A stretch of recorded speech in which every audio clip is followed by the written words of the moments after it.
Happening now due to the hazardous smoke from Canadian wildfires, Chautauqua County has received thousands of masks to give out to those who want them. And we look at Chautauqua Lake and the harmful algae blooms taking over. Plus, we break down the city of Jamestown's 2023 construction list. Live and on demand, this is WNY News Now. Thank you for joining us for WNY News Now. I'm Bronson Rasmussen. Those stories and more are coming up, but first.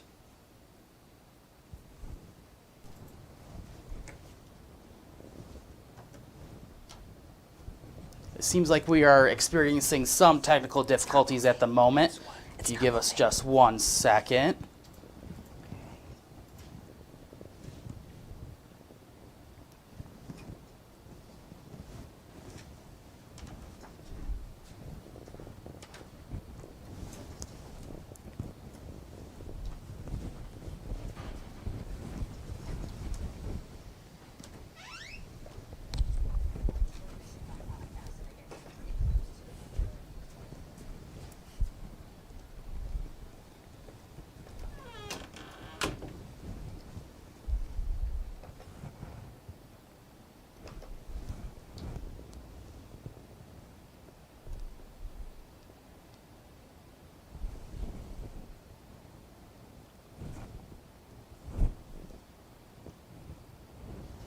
All right, and we are back, everyone.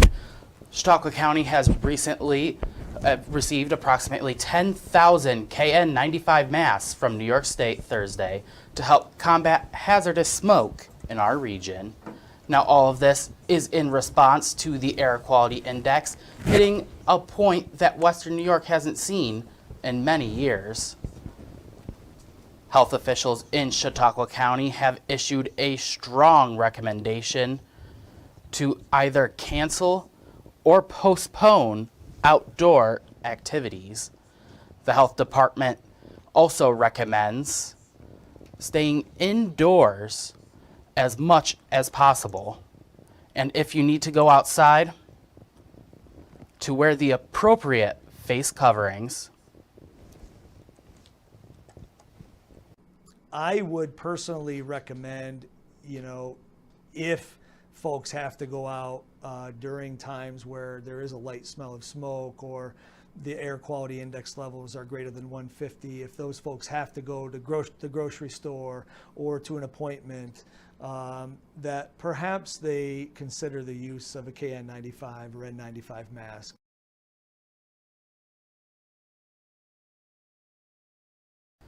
Individuals and small businesses can get masks from the County Health Department in Mayville. Now, municipalities and large businesses should call the Chautauqua County Office of Emergency Services at 716-753-4341. Well, a Jamestown man is behind bars following a warrant arrest involving drugs and a loaded gun Thursday afternoon. Officers with the Jamestown Police Department stopped a vehicle at the area of 25 South Main Street for an alleged traffic stop. Now, officers discovered 57-year-old Tariq Salik had an active warrant through the city of Jamestown. Further investigation discovered that Salik was in possession of a high-capacity magazine and a quantity of methamphetamine. He was transported to Jamestown City Jail, where he is being held pending arraignment. He faces a slew of charges, including criminal possession of a weapon and criminal possession of a controlled substance, all in addition to the warrant.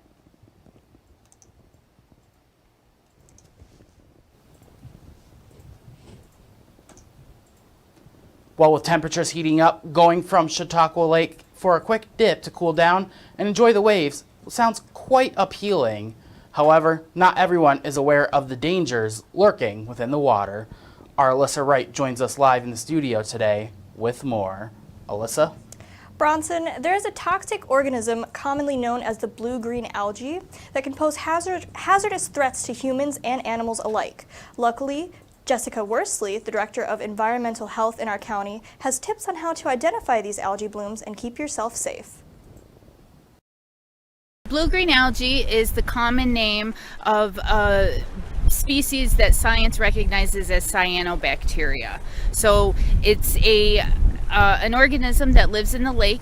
It's naturally here. It is a native sort of species. It has not been an invasive species. It's not an introduced species. It's something that's been here, quite honestly, far longer than we've been here. The blooms are not just dangerous, but it is impossible to tell if they're currently emitting toxins. So from a public health standpoint, our concern for these blooms is their potential to create toxins.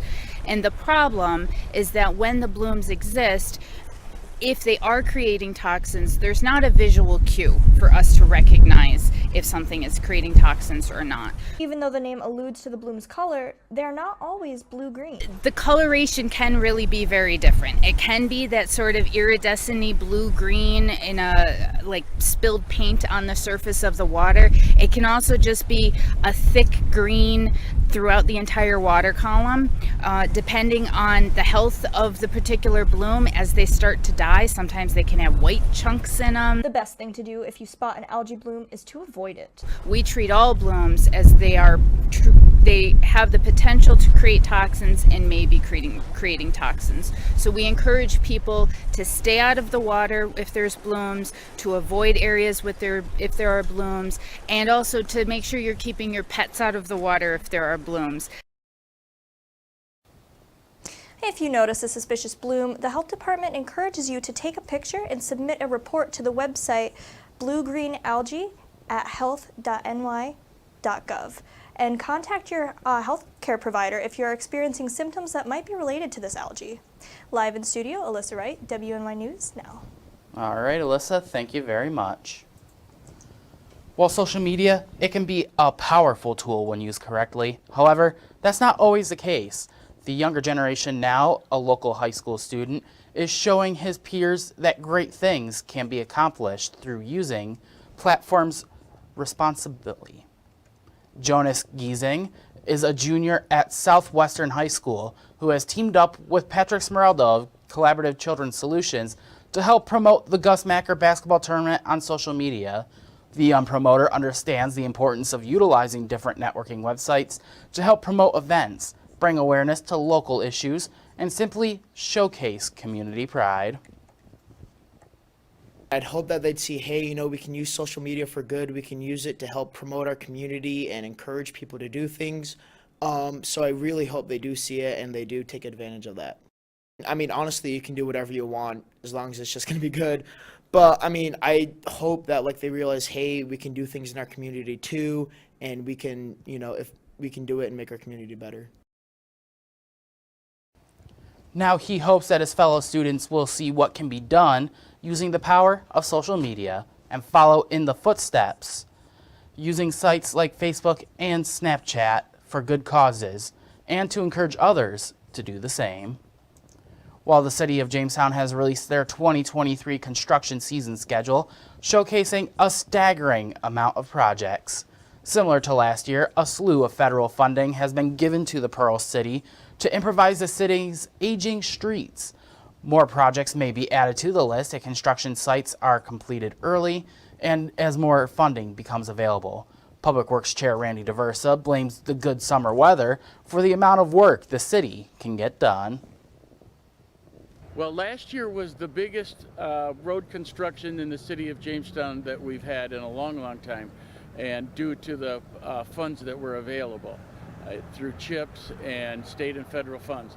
And this year is going to be the same. We also got quite a bit of money to do the same thing, and with the good weather, we're going to have another banner year. Now all projects are expected to be completed by the end of summer and fall season.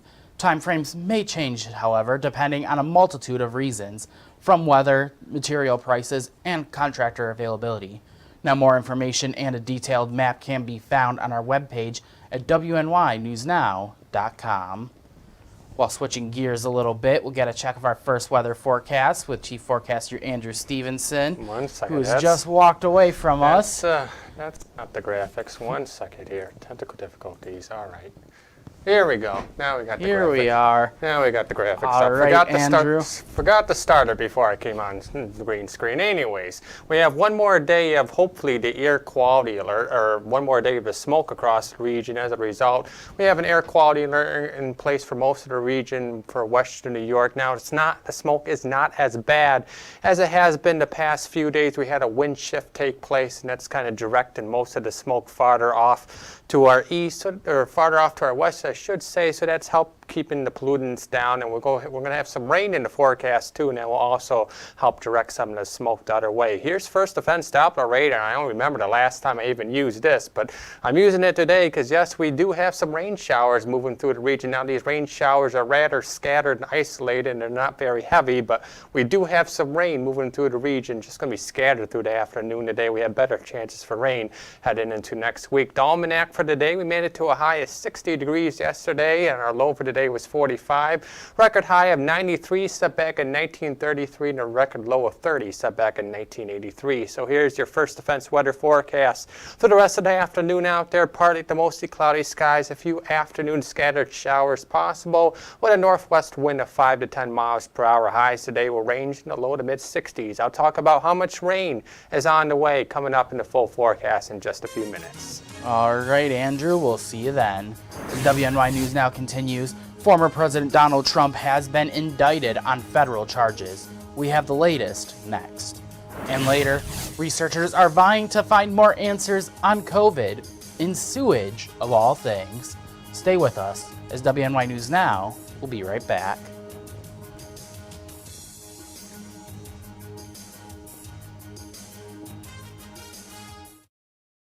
With coverage that matters, this is WNY News Now.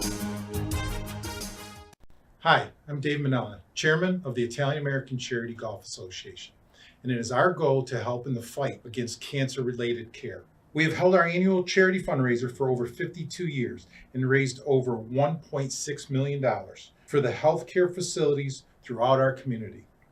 This includes UPMC Cancer Treatment Center and the Star Hospice House. Our next tournament will be held from June 8th through June 10th at Holiday Valley. If you would like more information, you can go to icharitygolf.com.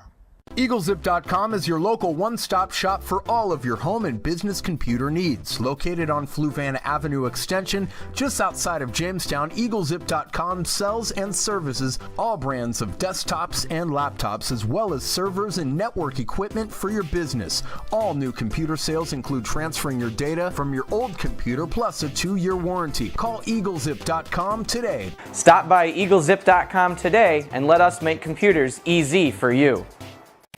3-on-3 basketball returns to Jamestown, New York this summer. Collaborative Children's Solutions and partners are hosting a Gus Macker tournament August 19th and 20th in Brooklyn Square. The streets will be packed with a festival atmosphere, bringing the youngest of our Macker mites up to the adult players who compete for the top prize in their divisions. Register online at Macker.com before July 31st. The Jamestown Macker will also include some specialty competitions, making it one of the best community events of the year. You're watching WNY News Now, where coverage comes first. A first in American history, former President Donald Trump indicted on federal charges in relation to a classified documents probe. Gloria Pesmano has the latest. There's never been anything like what's happened. Former President Donald Trump claiming his innocence on social media shortly after news broke of his federal indictment. I'm an innocent man. I'm an innocent person. According to sources familiar with the case, Trump is facing 7 charges, the result of months of federal investigations into allegedly mishandling classified documents as the former president moved from the White House to Mar-a-Lago after his term. In January 2022, Trump sent 15 boxes of documents to the National Archives. That June, his lawyers sent 38 classified records after the former president was subpoenaed. The FBI searched Mar-a-Lago in August and found more than 100 additional classified materials, all as federal grand juries went to work in Washington, then Miami. If he had only returned the documents when he was first asked for them, none of this would have happened. But he didn't. So now he faces multiple charges, The former president and his allies call it a political witch hunt. This is crossing the Rubicon. You know, when we have a weaponized DOJ serving as the Praetorian Guard for the Democratic Party, for the incumbent administration. President Joe Biden addressed the allegations on Thursday before the charges were announced. I have never once, not one single time, suggested to the Justice Department what they should do or not do relative to bringing a charge or not bringing a charge. I'm honest. In Washington, I'm Gloria Pasmino. Clues to solving mysterious long COVID cases could be in America's sewers. Scientists have been using wastewater samples to track community spread of the virus. During genetic sequencing of those samples, they have found dozens of unique strains of coronavirus, and they have multiple mutations in unusual combinations. The source of these mutated strains may be people who have been living with the chronic and serious COVID-19 infections for years. One researcher says these people are shedding at least 1,000 times more viruses than an average patient. Doctors believe the virus could be causing long-term damage to these patients, and they may not even know that they are infected. But health officials do not believe these people pose a public health risk. The Clean Slate Act, a bill that allows the automatic sealing of some convictions, is a focus for lawmakers. Our New York Capitol correspondent Elise Klein breaks down the issue and updates us on the bill's progress.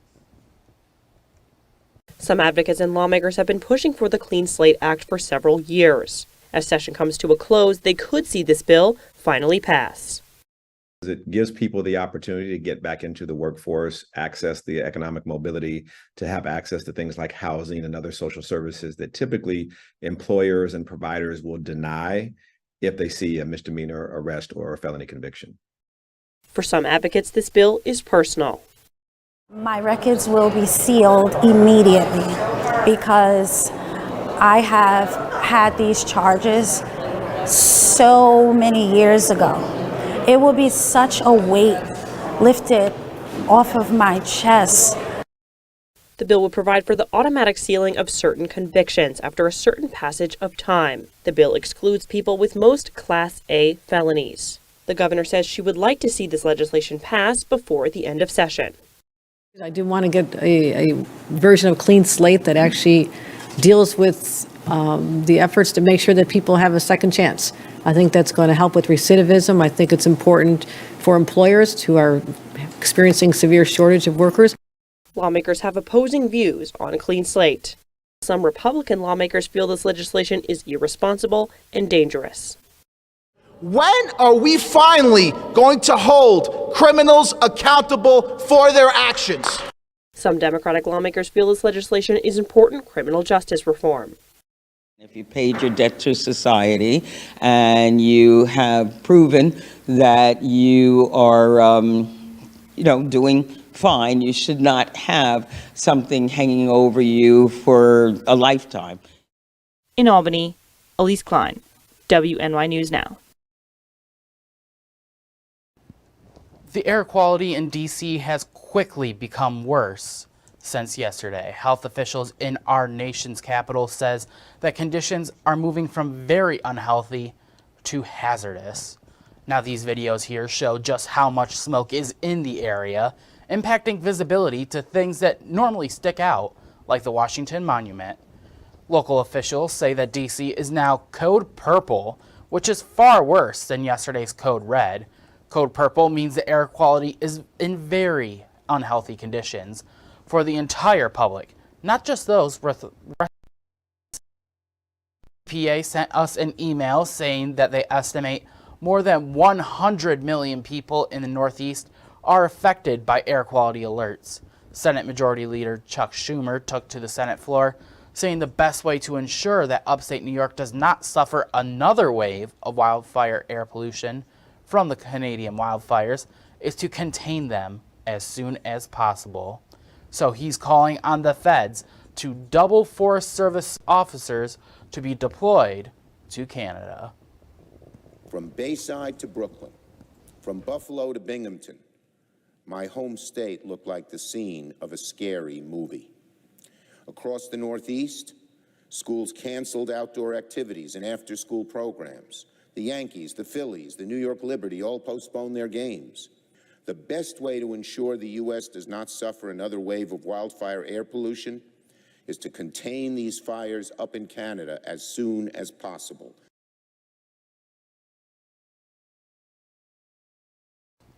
The White House released a statement saying that the president has talked with the Canadian Prime Minister on these wildfires.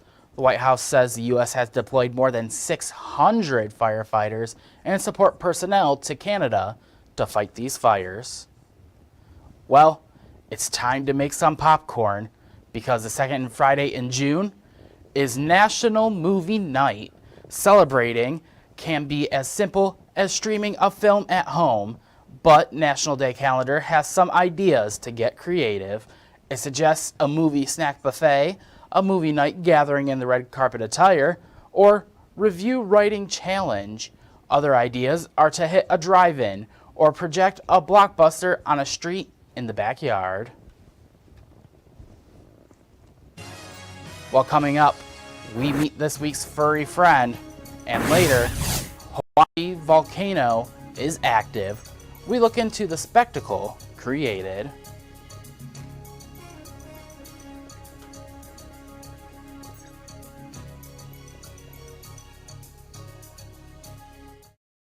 You're watching WNY News Now, where coverage comes first.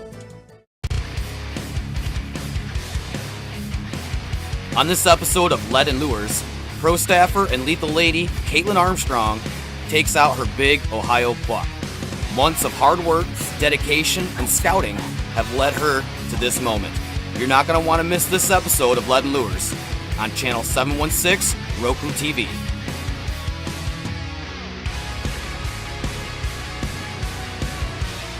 And if you want to see more of Caitlin Armstrong, follow her on YouTube, TikTok, and Instagram at Caitlin Armstrong. Land has been quite the experience. I don't think that many kids in my son's school even do it. He makes fun of his friend who vapes. He would never try it. She's into soccer. She's on the honor roll. She's just not the type. No way. No way. No way. No way. My kid would never vape. Get your head out of the cloud. Today, nearly 8,000 kids will start vaping. Maybe even yours. Learn about the dangers at talkaboutvaping.org. Hi, I'm Dave Manella, Chairman of the Italian-American Charity Golf Association, and it is our goal to help in the fight against cancer-related care.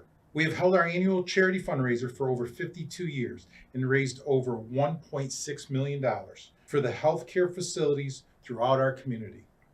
This includes UPMC Cancer Treatment Center and the Star Hospice House. Our next tournament will be held from June 8th through June 10th at Holiday Valley. If you would like more information, you can go to icharitygolf.com. With coverage that matters, this is WNY News Now. Fast, accurate, and everyday. First Defense Weather.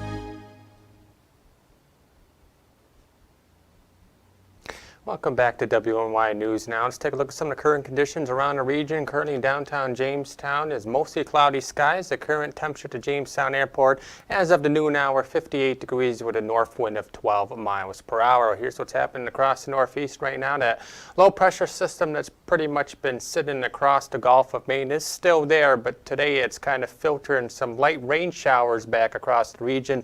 Nothing widespread. We do need widespread rain, but we at least have the chance for some scattered rain showers today. The widespread rain is going to come later on heading into next week, which I'll tell you about in just a few minutes. First, future scan for the rest of the afternoon today, partly to mostly cloudy skies with a couple of scattered rain showers, maybe an isolated thunderstorm through the afternoon today, and then most of those scattered showers will come to an end tonight. We'll go mostly cloudy skies overnight tonight. A weak ridge of high pressure builds in tomorrow. Tomorrow should be a beautiful day across the region for any outdoor activities, partly to mostly sunny skies through the afternoon tomorrow.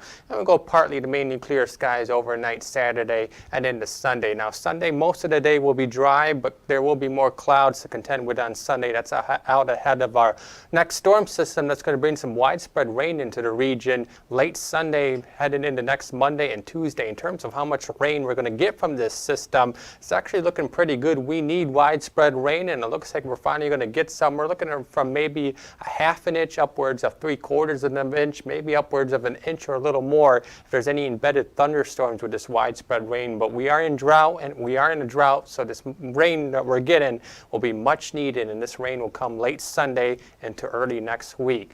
Here's a look at the weekend forecast, your weekend planner. We're getting tomorrow partly sunny skies. Tomorrow highs will be in the mid 70s. Partly cloudy skies overnight Saturday night into Sunday. And not sure Saturday, Sunday, Monday should be Saturday night, and then Sunday. And Sunday mostly dry throughout the day with a chance for a few late afternoon isolated showers. And now the rest of that extended forecast powered by Ultimate Satellite Solutions. Highs today in the lower 60s, and then that rain comes late Sunday night into Monday and Tuesday. That will be some much needed rain for the region that we need, and then we'll dry it out heading into the middle of next week. All right, I like to see that rain, Andrew. Well, now is our Pet of the Week segment. And unfortunately, Brian Papalea could not make us here with us today. But Alyssa has some exciting news concerning a certain Pet of the Week. I sure do. About a year ago, there was a kitten Brian brought in named Ben, and he was our Pet of the Week. And on that Sunday, I took Ben home, and he is mine. And today, he's celebrating his first birthday. There he is. Happy birthday, Ben. He is a wonderful addition to the family. He gets along with his brother wonderfully, and oh, here we go, Chomp. Super duper cute, and I could not be happier. So thank you to the Humane Society for making stories like my little Ben happen. Definitely. Thank you very much, Alyssa. Well, after a 3-month pause, Hawaii's Kilauea Volcano started erupting again early Wednesday, sending up lava fountains at the summit as high as 200 feet. And as KC Lund reports, the eruption is quite the sight to see, as it is drawing crowds. Aloha from Keanakakoi. This is a place that we haven't been able to show you on air just yet. It's at the end of Devastation Trail. And I wanted to point out a couple of things. You can still see some of those fountains down here. And this is one of the best viewing areas, in my opinion, because you're able to get a little lower, a little closer to the crater floor and see it from a different vantage point. Of course, we spend most of our time up at Kilauea Outlook. We spent the day this morning talking to folks coming to the park, still drawing huge crowds. Of course, the best time to see it is when it's dark. It's so beautiful. It's truly magical, and just the glow. When we were driving up, it was quite dark, but even from far we could see the glow in the sky. And then when we walked up to it, you know, just the bubbling up, and it was just amazing with the moon in the sky and now the sun coming up. What do you think about it, Kate? I think it's really, really beautiful.